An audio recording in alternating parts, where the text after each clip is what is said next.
നിങ്ങൾ ഇന്നത്തെ ലൈവ് കണ്ടായിരുന്നോ? അതായത് സിജോന്റെ അമ്മ വന്ന ആ ഒരു രംഗം നിങ്ങൾ കണ്ടായിരുന്നോ? കണ്ടില്ലെങ്കിൽ തീർച്ചയായിട്ടും എപ്പിസോഡ് പോയി കാണണം. കാരണം വേറൊന്നുമല്ല, ഓൾറെഡി പ്രോമോ നിങ്ങൾ എല്ലാവരും കണ്ടു കാണും. അതുപോലെ തന്നെ ഭയങ്കര എന്താ പറയാ, ഇമോഷണലി നമ്മളെ അങ്ങ് ഇല്ലാണ്ടാക്കി പോകുന്ന ഒരു സിറ്റുവേഷൻ ആയിരുന്നു അത്. അമ്മ വന്നത് മോനെ പോയി ഓടി പോയി കെട്ടിപ്പിടിക്കുന്നുണ്ട്. എന്നിട്ട് മോനെ, എന്റെ പൊന്നു മോനെ എന്ന് വിളിച്ച് കരയുന്ന ഒരു രംഗം കാണുമ്പോൾ നമുക്കത് കണ്ണു വെക്കാൻ പറ്റത്തില്ല. അത്രയും സങ്കടം തോന്നിപ്പോകും. കാരണം ആ ഒരു അമ്മയ്ക്ക് മകനെ ഒരിക്കലും കാണാൻ പറ്റിയിട്ടില്ല. അത്രയും ഒരു അടി കിട്ടി സർജറി ഒക്കെ കഴിഞ്ഞ് നിൽക്കുന്ന സമയത്ത് ആ അമ്മയ്ക്ക് മോനെ കാണാനോ മോനെ ആശ്വസിപ്പിക്കാനോ അതുപോലെ തന്നെ മോനെ കെയർ ചെയ്യാനൊന്നും ആ അമ്മയ്ക്ക് പറ്റിയിട്ടില്ല. അത്രയും നാൾക്ക് ശേഷം ആ അമ്മ ഇന്നാണ് ആ മോനെ കാണുന്നത്. അപ്പൊ ആ അമ്മയുടെ വിഷമം കാണുമ്പോൾ ഉണ്ടല്ലോ, നമുക്ക് ആർക്കാണെങ്കിൽ പോലും ആ ഒരു മനസ്സാക്ഷിയുള്ള ഒരാൾക്ക് എന്തായാലും അത് കണ്ടു നിൽക്കാൻ പറ്റത്തില്ല. അത്രയ്ക്കും ഇമോഷണലി ഒരാളെ അങ്ങ് തളർത്തി കൊണ്ടുപോകും. കാരണം എനിക്കത് കണ്ടിട്ട് എനിക്ക് എന്ത് നിങ്ങള് പറയണം അല്ലെങ്കിൽ എങ്ങനെ അതിനെ പറഞ്ഞ് നിങ്ങളെ ഉള്ളിലോട്ട് എത്തിക്കണം എന്ന് എനിക്കറിയില്ല. കാരണം ആ ഒരു സിറ്റുവേഷൻ അത് കാണുമ്പോൾ നമുക്കത് മനസ്സിലാവും. നിങ്ങൾ കണ്ടില്ലെങ്കിൽ തീർച്ചയായും നിങ്ങൾ എപ്പിസോഡ് എന്തായാലും കാണണം. കാരണം ആ അമ്മയുടെ സ്നേഹം മനസ്സിലാക്കുന്ന ആ അമ്മ എന്നല്ല, നമ്മുടെ ലോകത്തുള്ള എല്ലാ അമ്മമാരും അങ്ങനെ തന്നെയാണ് അല്ലേ?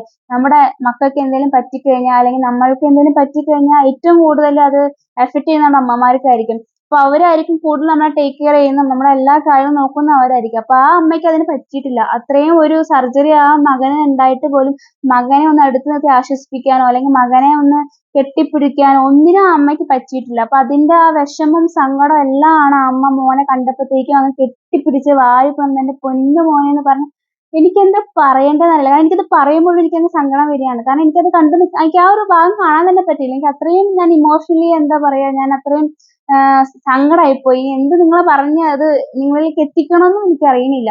കണ്ടില്ലെങ്കിൽ നിങ്ങൾ കാണാൻ തന്നെയാണ് ഞാൻ പറയുള്ളൂ. കാരണം എല്ലാവരും കാണണം, എല്ലാവരും മനസ്സിലാക്കണം ആ ഒരു സിറ്റുവേഷൻ. ഇനി ഒരു ബിഗ് ബോസ് ഉണ്ടാവുമ്പോ അല്ലെങ്കിൽ ഇനി നിങ്ങൾക്ക് വേറെ എന്ത് ഷോ അല്ലെങ്കിൽ അല്ലെങ്കിൽ റിയൽ ആയിട്ടോ എന്തായാണെങ്കിൽ പോലും ഒരാളും ഒരാളെ ഉപദ്രവിക്കാതിരിക്കട്ടെ. കാരണം എന്താന്ന് വെച്ച് കഴിഞ്ഞാൽ ഒരാൾ അവിടെ ഉപദ്രവിച്ചതും ഫിസിക്കലി ഒരാളെ അസോൾട്ട് ചെയ്തതുകൊണ്ട് മാത്രമാണ് സിജോയ്ക്ക് അങ്ങനെ ഒരു അവസ്ഥ വന്നതും സിജോയുടെ അമ്മയ്ക്ക് ഇന്ന് അങ്ങനെ വന്ന് കരയേണ്ടി വന്നതും അല്ലെങ്കിൽ ആ സിജോയുടെ അമ്മ ഇത്രയും മാസങ്ങളിൽ ആ അമ്മ അനുഭവിച്ച ഒരു വേദന എന്തായിരിക്കും ആരും ചിന്തിച്ചിട്ടുണ്ടായിരുന്നു? എല്ലാവരും സിജോനെ കുറിച്ച് പറയുന്നുണ്ട്, റോക്കിനെ കുറിച്ച് പറയുന്നവരുണ്ട്. പക്ഷെ ആ ഒരു അമ്മയുടെ സിറ്റുവേഷൻ എന്തായിരിക്കും ആരും ചിന്തിച്ച് കാണില്ലല്ലേ? കാരണം ആ മോനെ കാണാൻ പറ്റിയിട്ടില്ല അമ്മയ്ക്ക്. ഇപ്പൊ ഈ ഒരു ഗെയിം ഷോയിലായതുകൊണ്ടാണ് അമ്മയ്ക്കും മോനും തമ്മിൽ കാണാൻ പറ്റാത്തൊരു സിറ്റുവേഷൻ വന്നത്. പുറത്തായിരുന്നെങ്കിൽ ഒരുപക്ഷെ ഇങ്ങനെ ഉണ്ടാവില്ലായിരിക്കും. ഉണ്ടായാലും അമ്മ കൂടെ ഉണ്ടായിരിക്കും. അമ്മ കൂടെ ഉണ്ടാവുമ്പോൾ എന്തൊക്കെ പറഞ്ഞാലും നമുക്ക് പ്രത്യേകിച്ച് ഒരു സ്ട്രെങ്ത് ആണ് എല്ലാത്തിനും. അപ്പൊ ആ അമ്മയ്ക്ക് അതിന്റേതായ സങ്കടം എന്തായാലും ഉണ്ട്. അച്ഛന്മാർക്ക് സങ്കടം ഇല്ല എന്നല്ല അതിന്റെ അർത്ഥം. അച്ഛന്മാർക്ക് സങ്കടം ഉണ്ടെങ്കിൽ പോലും അവർക്കത് പിടിച്ചു നിൽക്കാൻ അല്ലെങ്കിൽ കുറച്ചുകൂടെ കുറച്ച് സ്ട്രോങ് ആയിരിക്കും അവരുടെ മനസ്സ്. അമ്മമാർക്ക് അത്രയും സ്ട്രോങ് ആയ മനസ്സ് ദൈവം കൊടുത്തിട്ടില്ല. അതുകൊണ്ട് തന്നെയാണ് ആ അമ്മ അവിടെ കിടന്ന് അത്രയും കരഞ്ഞത്. അപ്പൊ ഇത്രയും നാള് കാണാതിരുന്നതിലും മോന്റെ ഇവിടെയൊക്കെ പിടിച്ച് ഇങ്ങനെ തലോടുന്നുണ്ട്. അപ്പൊ സിജോ പറയുന്നുണ്ട് എല്ലാം മാറി, കുഴപ്പമൊന്നുമില്ല എന്ന് പറഞ്ഞാൽ പോലും ആ അമ്മയുടെ മകനാണല്ലേ, ആ അമ്മയുടെ മകനാണ് അത് സംഭവിച്ചത്. അപ്പൊ ആ അമ്മ എന്തായാലും ആ ഒരു ഇമോഷനിലൊക്കെ എന്തായാലും എത്തും. കാരണം അവിടെ കണ്ടു നിൽക്കുന്ന എല്ലാവർക്കും സങ്കടമായി പോകും. കാരണം നമുക്ക് നമ്മളുടെ കാര്യം മാത്രമേ ചിലപ്പോൾ ആലോചിക്കും. നമുക്ക് എന്തിനെ പറ്റിയില്ലെങ്കിൽ നമ്മളുടെ വേണ്ടപ്പെട്ടവരെയൊക്കെ എന്തിനെ പറ്റിയെങ്കിൽ മാത്രമായിരിക്കും നമ്മളത് ചിന്തിക്കുക. എനിക്ക് ശരിക്കും പറഞ്ഞാൽ ആ സമയത്ത് ശരിക്കും റോക്കിയുടെ അടുത്ത് ദേഷ്യം കൂടുതൽ തോന്നി. കാരണം റോക്കി അത്രയും ചെയ്യേണ്ട ഒരു കാര്യം ഇല്ലായിരുന്നു അല്ലേ? എന്താ അതൊന്നും നമുക്ക് സംസാരിക്കേണ്ട കാര്യമില്ല. അതെല്ലാം കഴിഞ്ഞു ഇപ്പൊ എന്തായാലും. ഇപ്പൊ നിങ്ങൾ എന്തായാലും ലൈവ് കണ്ടില്ലെങ്കിൽ എപ്പിസോഡ് എന്തായാലും പോയി കാണാം. എന്തായാലും ഞാൻ സിജോന്റെ ഭയങ്കരമായ ഫാനോ അല്ലെങ്കിൽ സിജോന്റെ ഗെയിം ഇഷ്ടപ്പെടുന്ന ഒരാളോ അല്ല. പക്ഷെ ആ ഒരു അമ്മയുടെ സങ്കടം അല്ലെങ്കിൽ സിജോ ഇപ്പോഴും അനുഭവിച്ചുകൊണ്ടിരിക്കുന്ന ആ ഒരു വേദനയും ആ ഫുഡ് കഴിക്കാൻ പറ്റാത്തതിനുള്ള ബുദ്ധിമുട്ടുകളൊക്കെ നമ്മൾ ആലോചിക്കുമ്പോൾ ഈ ഒരു ഷോയില് വന്നു അല്ലെങ്കിൽ ഈ ഷോ വന്നത് കൊണ്ട് അങ്ങനെ സംഭവിച്ചതാണ് സിജോയ്ക്ക്. അപ്പൊ അത് ആലോചിക്കുമ്പോൾ എന്തായാലും നമ്മളെല്ലാവരും അത് വേദന ഉണ്ടാക്കുന്ന ഒരു കാര്യം തന്നെയാണ്. അതിനുശേഷം പിന്നെ അച്ഛൻ വന്ന് സമാധാനപ്പെടുത്തുന്നുണ്ട് അമ്മേനെ.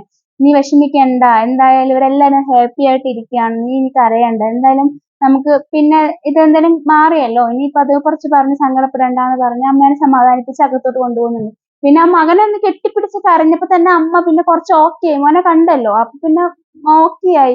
ആ സിറ്റുവേഷൻ പിന്നെ ഓക്കെ അമ്മ പിന്നെ തിരിച്ചു പോയി. ഇത്രയാണ് ആ ലൈവിനകത്ത് ഏറ്റവും കൂടുതൽ നമ്മള് മനസ്സിനെ അങ്ങ് ഭയങ്കരമായിട്ട് ഇമോഷണലി താഴ്ത്തിക്കൊണ്ടുപോയ ഒരു രംഗം. അപ്പൊ കണ്ടില്ലെങ്കിൽ പോയി കാണാൻ തന്നെ ഞാൻ പറയത്തുള്ളൂ. ഞാൻ എന്തായാലും ഇനി അടുത്ത വീഡിയോ ആയിട്ട് വീണ്ടും വരാം, പുതിയ അപ്ഡേഷൻ ആയിട്ട്. ബൈ.